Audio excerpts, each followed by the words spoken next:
Have I ever mentioned that I love it when I receive emails with your questions? So I do enjoy reading a lot of questions. Sometimes they're funny, sometimes they're stupid, but I get a really good laugh at it, but I actually enjoy it. I get a lot of questions asked my way about trucks, about engines, about fuel efficiency. So I decided in today's video just to share a bunch of questions with the audience. I'll read out the questions. I won't share with who I got the emails from, but I will share the questions and I'll answer them to the best of my ability in this video. So the first question, can you fake having truck driving experience to get a job? This is hilarious. So can a truck driver fake having experience to get a job? Well, in a resume, he can fake it, and in a driver application, he can fake it. But it is really important to test drive every single one of your applicants. It doesn't matter how much experience they have. So can a driver fake? To answer that question, yes, a driver can fake having 3 years experience when he actually has 2.5 years experience. What a driver cannot fake is a new driver cannot come through those doors and tell me that they have 2 years of experience, because that's our bare minimum, that a driver has 2 years of experience and fake his way through. He will never be able to pass our road test. Our safety team will be able to pick up on it within the first 10 minutes of his road test, whether he has experience or he doesn't have experience. Also, there's reference checks. It's much better to be open and honest. So to answer that question, yes, you can fake some of your experience, but a brand new driver will not be able to fake that he has 2 years experience. Question number 2, is it true that I need to have more than $700,000 in my bank account before purchasing my first truck?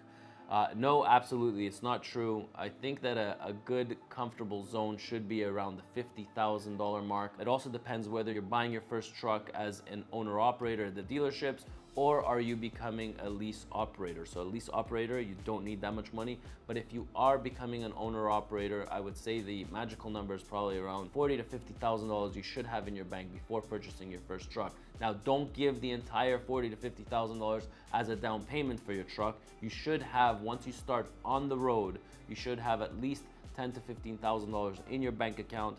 And I would also recommend that you have access to Visa credit cards when you're starting off as an owner-operator. Is there a major difference between financing a truck from a dealership or using sites like Facebook or Marketplace? I like on-road trucks. I don't like purchasing trucks from a dealership unless they're brand new.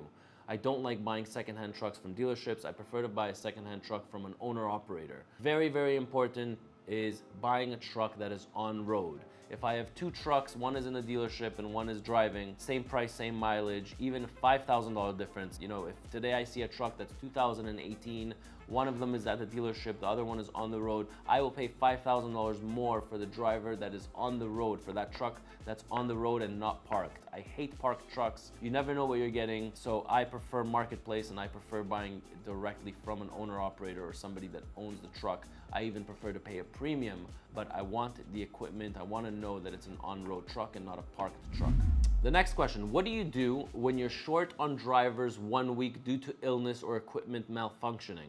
I feel like there's 2 parts to this question. Question number 1 is, what do you do in a situation when you're short on drivers that's due to illness? And then the second question would be due to equipment malfunctioning. So if you have a small fleet and your equipment is malfunctioning, the truck drivers are going to run away, and they're going to run away fast, because no driver wants to be stuck at scales with equipment that's malfunctioning, that's not working. What do you do in a situation when you're short on drivers due to illness? So that's a different question. I usually like to have a spare driver. So if I have 10 trucks, I'll have 11 drivers, because somebody's always on vacation, somebody's always taking time off, somebody always has an extended long weekend, and why not put another driver in there? So if you have 10 trucks and 11 drivers, I'm sure you can keep busy all 11 drivers in those 10 trucks. When there's a breakdown on one of the trucks, obviously the driver has to go home when there's a breakdown, but it also depends on the size of your fleet.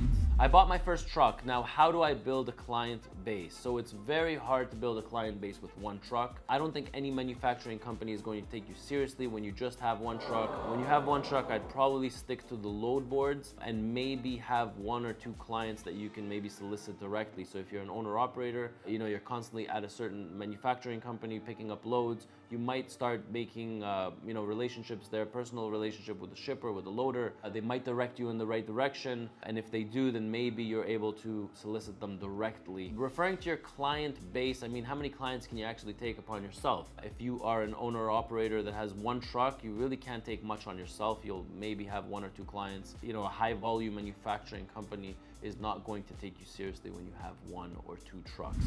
And the last question, am I going to lose my job because of self-driving trucks? So this I get often. I did a whole video on this, but just the short form of it, I don't think self-driving trucks, they're not going to be here in the next 10 years. And if they do come out, it's just going to be along the interstate highway, terminals probably 300-400 miles apart from one another. But I don't see this affecting anybody in the flatbed division, tanker division, local, household movers. It's not going to affect local positions. It might affect long haul truck drivers. It will not affect cross-border drivers. But I really do believe that self-driving trucks are nowhere near coming out anytime soon. So I definitely wanted to thank the audience for the questions. I love it. Like I said at the beginning, I love it when I receive questions. I love it when people direct questions my way. Some of them are funny, some of them are stupid, and some of them are it makes me think, and it makes me think twice before I give an answer to my audience. So if you are enjoying these videos, give it a thumbs up. And if you're not a subscriber yet, make sure you're subscribed. If you have any questions, direct them my way. Leave them in the comment down below, or you can send me an email, sponsorships@ettransport.ca. I'm Ronan, and I'll catch you in my next video.